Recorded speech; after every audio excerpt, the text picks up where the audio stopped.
Thank you. I'm delighted to be here, and I'm delighted to be here at the beginning of this conference, which is such an important occasion for the Arts Council, but also for the arts in this country. And I want to thank Kate especially for giving us such an optimistic and, as she put it, resonant introduction.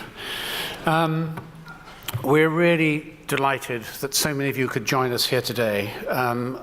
As Peter has said, this is the first conference of this kind. It's certainly the largest where we've had the chief executives and the chairs together, and I want to thank you for travelling from all over England to be with us. I know that the chief executives especially have really punishing schedules, but I also want to thank the chairs, many of whom have other occupations beyond chairing an MPO, for being here with us today. Peter has already referred to the fact that the Arts Council is more than a funding body. And I believe that it should also be an advocate. It should encourage others. It should explore new ways of doing things. Last year, the organisation was given a good mark as a development agency by the DCMS Tailored Review. Thanks, I think, very much to the work of my predecessors, Liz Forgan, Peter Bazalgette, and the leadership shown by Darren Henley and his predecessor, Alan Davey. But you in this room, the arts organisations, are really the agents and the pioneers. You take art to the people, you encourage new writing and performance, and you set out to engage audiences that have never previously thought that the arts and culture had something to offer them. So I want to set out why we decided to convene this group, what I hope we will get out of the day. The start of a new 4-year funding commitment to members of the portfolio seemed like a good moment to come together, especially when we've added 183 organisations to the family. That's a lot of new children to welcome into a family in one go. We've also have a largely new National Council with 4 new area chairs. And with your help, we're about to embark on a consultation that will shape our strategy for the next 10 years between 2020 and 2030. All of the organisations in which we invest, whether they're large or small, established or new, face challenges, and you also carry responsibilities. Some of those are common, others particular to individual organisations, but we can all learn from each other. We want to spend today exploring what it means to be an Arts Council national portfolio organisation. We want to understand how we at the Arts Council can help, what does or doesn't work in our relationship, how you can help each other. Of course, every business faces some sort of a challenge, but the challenges faced by publicly funded organisations require a special kind of leadership, one that is open, inclusive, and agile. And this is especially true at a time when public trust in institutions has to be earned and not taken for granted. There are both expectations and inherent tensions for all of you. You're asked to be ambitious in developing your art form, but also to carry your audiences with you. You're asked to be part of a community, to reflect its increasing diversity, and to reach out to those who are not engaged in the arts as yet. As a charity, you're held to account and expected to set ethical standards. You're under pressure to fundraise and to find new and innovative income streams without undermining your values. You'll have to nurture and develop the teams within your organizations, but not micromanage. In short, all of you in this room are asked to be visionaries, but to remain intensely practical about making that a reality. The Arts Council has made a commitment to you because you're the backbone of arts and culture in this country. Its creators, its stewards, and its advocates. We are held to account for the use of public funds, and we'll expect you to be open and responsible with us. In return, you can expect our support if you face challenge. The Arts Council is committed to standing with you to make arts and culture in this country even stronger and even more relevant to a more diverse and larger number of people. We want to excite the interest of young people in the idea of creativity, both within and beyond school. And we want to maintain our leading status on the global stage. If there's one lesson I've learned from the Tate, it is this: that the quality, ambition, and challenge of the art always has to come first. You have to be good at your core purpose. But vision isn't enough. The people, the money, the structures that sustain your organization aren't a secondary concern. They are its delivery system. And they are a declaration and indeed a demonstration of your values. They are your guarantee of future success. In a moment, Rosie, as you've heard, is going to grill me, medium rare, on your behalf. And there'll be another chance to hear from the Arts Council this afternoon with a panel about the practicalities of being a part of the national portfolio.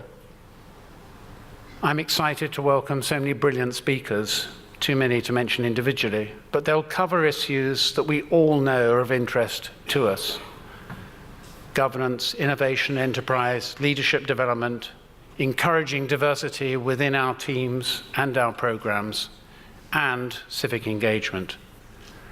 So there's plenty to discuss today, but the communication isn't only from the stage to the audience. You, between you, have all the knowledge and experience we need to strengthen us as arts leaders, and we all have things to learn from each other. Leading an arts organization can too often be a lonely business. It shouldn't be. I know from my own experience at the Tate that the most important thing is to share your fears, as well as your hopes, with trusted colleagues in your community, on your staff, or in your board. And the relationship between the chair and the chief executive is the pivot on which the whole organization hangs. No one makes a success on their own. We all signed up for these roles in the organizations that we represent because we believe in the transformative power of culture. We need to remember this today amidst all the discussion of fiscal, managerial, and legal responsibilities. We're here because we're passionate about the voice of the artist, the creativity of performers working together, the important civic role of our organizations, including the museums and the libraries, and the value of art and culture in creating the kind of society that we want to build. Our job is now to pass on that passion to others. Thank you.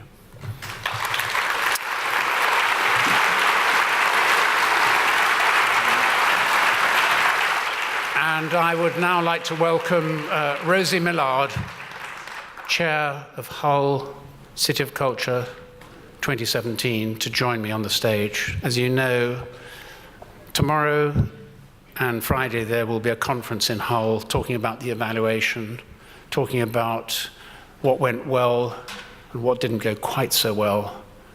We all know it went very well indeed, and much of that is due to Rosie and of course Martin Green and the whole team. Rosie.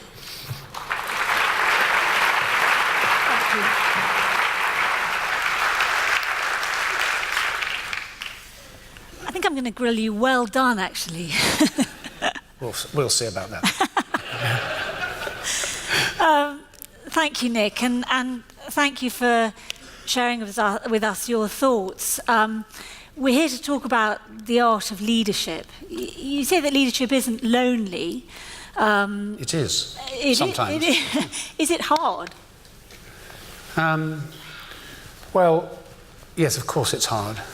And it doesn't get any easier. And I think if you look at what chief executives and indeed chairs and boards are now being asked to do compared with what they were being asked to do even 20 or 30 years ago, it gets tougher all the time. Because funding is tight, local authorities are under pressure, there's greater scrutiny, and there's less money. So all of that combined makes it a really tough role, and it can be lonely. But as I was trying to suggest, I think you have to share with others your fears, and you have to learn from them. Over the years that I've known you at Tate, you always looked incredibly confident, and you always seemed to push through significant changes and deal with significant challenges with total calm and confidence. Was that a front? Were there moments of panic behind the scenes? There weren't too many moments of panic, I think, but it was a front in the sense that, listen, there are enough people in this room who know how close and how difficult it can be to move from one place to how close run are certain things. I mean, we had confidence, we had no certainty by any means that we were going to raise the money to create Tate Modern twice. And I mean, I can remember sitting in board meetings with board members arguing strongly that we would never, ever get money out of Treasury for the building. And somehow you have to keep the faith. And I had incredible support from the board and amazing support from colleagues. You talk about the supremacy and the primacy of the art, but when you were running Tate, I remember on the eve of the opening of Tate Modern, and you said to me, the most important moment will be the next morning when the doors open and members of the public come in free of charge into this astonishing, world-beating building.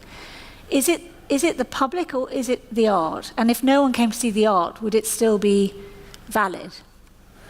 I think I've spent my life trying to create the conditions in which artists can realize projects in the form that they want to do, recognizing that they're also in a public building and that the institution has a responsibility to try and create the audience. I don't think that's the responsibility of the artist as such. It doesn't mean to say that the art is for their own sake, but it has to be generated out of a conviction and a set of ideas that are consistent and are not necessarily directed at the audience as such. But the institution, especially if it's in receipt of public funding, obviously does have a responsibility to try and build that audience. And you build that audience, I think, by having a real commitment to artists, a commitment to new writing, a commitment to innovation, a commitment to new ways of doing things. And if you do it really consistently, you will build, I believe, you will build an audience. And also you need to have a platform which is accessible. And do you or not? I mean, free admission or central positioning. Well, you can't. Sometimes you can do it from the margins, but I think yes, you do need to be. I mean, it was encouraging to hear a Minister for the Arts saying that he regards the arts as being centre stage. The arts are centre stage. I mean, we always talk about soft power in relation to representing Britain abroad. Actually, the real soft power is in every community in this country. Well, not in every community in this country, in many communities in the country. It should be in every community in this country. But the soft power exerted by the arts in fields of health or well-being or helping communities to cohere is really critical. I'd like to talk a bit about the relationship between chair and chief exec. There are lots of arts institutions here who've got chairs and chief execs together here. What is the relationship? Well, I think that the chairs have to recognise that the organisations are run by the professional team. But what the chair can do is provide critical support. Artistic vision or not? Artistic questions, I'd say, rather than artistic vision. I mean, a good chair will act as a coach and will ask questions about where the organisation is going, and we'll try and get the board to ask those questions, and then we'll get the board behind the vision that has been expressed.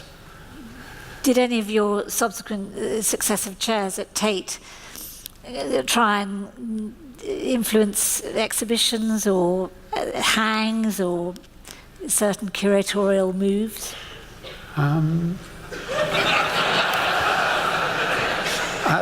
They expressed lots of opinions, but I won't say they tried to influence. I think I dared. It is, I mean... And I would express lots of opinions about what Darren and the team are doing without trying to influence. No, I... What about fundraising? How important is the chair for that? Now, the chair can be very important for fundraising, but I don't think it's a necessity that the chair of an organisation is either a wealthy person or someone necessarily with contacts into wealth. What I do think that obviously every chair needs to recognise is that public funding is under pressure, and new sources of income from a combination of a whole range of different directions is important, and one of those is giving from the community. And the arts organisations haven't always been brilliant at doing that. Arts organisations do need to be quite inventive now to diversify income streams and to increase income streams, I would suggest, from other areas. Do you think that that is potential pitfalls are in the way? I'm thinking about the row when the National Portrait Gallery held a fashion shoot in the gallery and closed the gallery. I'm not expecting you to comment. Well, I think precisely on that. Every organisation. Look, there are no two organisations that are the same. Every organisation, every board has to think about the sources that it can tap for funding of different kinds, and they need, as I said earlier, to hold on to their values, and they need to hold on to their principles. And not every organisation will raise money in the same way. But will you be expecting to see energetic and diverse fundraising ambitions? Well, I think that if organisations are themselves ambitious, they will necessarily need money to realise those ambitions. And we know that at present we're locked into a funding settlement with government which runs through to 2020, 2022. And if people want to do new things, I mean, I've always argued that money follows energy. Money doesn't create energy. It allows you to do something that you want to do anyway. And you have to state the core, set out the core, set out the program, build the audience, and money just doesn't flow, but you hope you can release it or secure it by other means. In terms of the Arts Council, do you expect the Arts Council to be here in 10 years' time? I mean, I think we all probably hope it is, but do you ever have those sort of chats with Darren about the? I think the Arts Council has survived for 70 years. It's proved itself, I think, to be an organisation capable of change. It's proved itself to be an advocate for the arts, and I think if we get the strategy right for the period 2020-2030, yes, I'm sure it'll be here in 2030. As guardian of lottery cash, as one of the 5 good causes, yes. I mean, a lot of people were quite surprised when the arts became one of the good causes, something that Virginia Bottomley fought for and achieved. I think that, it was remarkable for the arts community. Are you confident that it'll carry on being a good cause? I think it'll be a good cause if we all serve our audiences well, and if we're seen to be using the money across the whole country. The Arts Council currently gets 14% of the National Lottery income. We could use more. All of us could use more. Which leads me to... And which means, both in terms of the lottery itself being more successful in raising funds, and also, the arts contribute so much to this country. And if you have a minister who's prepared to come to Birmingham and say so, we need to take him at his word. He did list quite a lot of London-based organisations that he had, and he's obviously busy, but it was quite remarkable. The list went on and on of London-based organisations, and well, he lottery... did say he'd been sent to Coventry.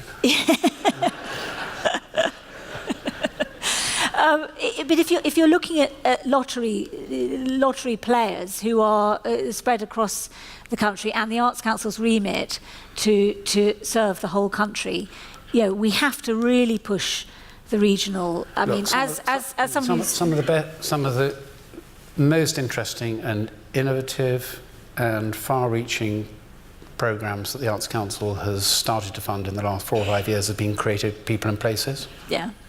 Which is, in a line that you can draw across the country from the Severn to the Wash, more or less, because there are areas of big deprivation south of that line that didn't qualify for technical reasons. But in the areas where we have these projects running, they're reaching people who have not previously been engaged and who are finding new aspects of, new things in their lives. Should London-based organisations be worried that the tap might be turned down a bit in London because it has had historically so much funding? Look, there are some really great organisations working in central London and an increasing number working in the outer London boroughs, and Sadiq's move to create a borough of culture, and for the first two to not be right in the centre, is an indication of the potential. We need more money for London, and we need more money for the rest of the country. And we don't want to fight between London and the rest of the country. A number of the large organisations in London, plus the RSC, were prepared to hold back and take a small cut in their funding from the Arts Council, in part so we could fund smaller organisations in London. But we all know that we need more money. Diversity. It is something which is, in Hull we were it was very important to us. It is something which you and the Minister have both cited as something which is critical. What do you mean by diversity, and how can you ensure that how can you demand that it happens? Well, we don't demand. We certainly set those organisations applying for national portfolio status the task of demonstrating how they were going to satisfy, the creative case, and many of them received strong ratings. Some didn't, and some of those we're in discussion with about what they should be doing in terms of strengthening their diversity, in terms of disability, in terms of gender, in terms of ethnicity. Obviously, gender is an issue at present. And class diversity. And class diversity as well. And socioeconomic diversity is really important in terms of creatives as well as arts organisations.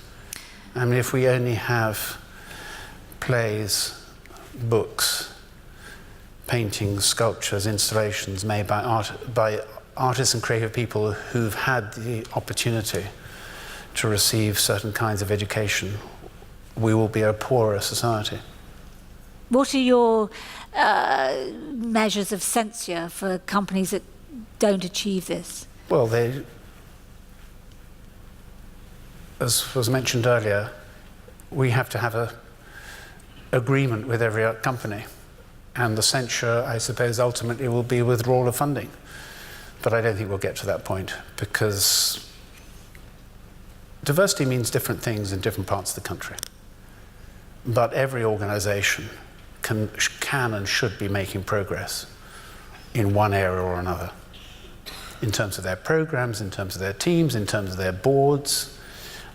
If you look at the boards and that look after the museums in this country, the representation of BME communities is really poor in comparison with the performing arts organisations. There's no reason for that. Many of them are local authority organisations, or they're trusts that were set up under local authority aegis. They should be more diverse. There's absolutely no reason why not. Indeed. The talent is there, people are there, the experience is there, and it can't simply be who you know brings you onto a board. So, the National Council of the Arts Council is now, more than 50% are women. We don't have enough people representing disability, and socioeconomic mix is not good enough, but we need to do more. You talk about the 183 new MPOs that hopefully all of whom are here today. Some, not just the new ones, but I'm thinking about some of the new ones that might be quite small and whose funding is not enormous. They're going to have to look after an awful lot of things other than their core vision. Quite rightly, the demand for digital education, diversity. How can they afford these things? Well, they can't necessarily afford them. I think that the smaller organisations are often more closely more bedded into their own communities, and they can draw support from those communities. I think in places where, the network that we do have across the whole country through the music education hubs, funded by DFE, but the funding passing through the Arts Council, starts to begin to create a network. We have cultural education partnerships in certain places. We have the Great Places scheme in others. We have creative people in places. We are increasingly thinking about the way in which the Arts Council can support in a given community. It's very good that some of the LEPs are beginning now to recognise that culture has a part to play in the community, and that actually culture can also help not only the creative industries but business and the community as a whole. So you see in, for instance, Suffolk and Norfolk, New Anglia LEP has a culture board that is really making the case for investment in culture. So I think it's being part of a family, and it's being part of a network, and it's being part of and learning from others. Okay, so be energetic and look outside. Yes. Yeah. Nick, we're out of time. Okay. Thank you so Rosie, much. thank you.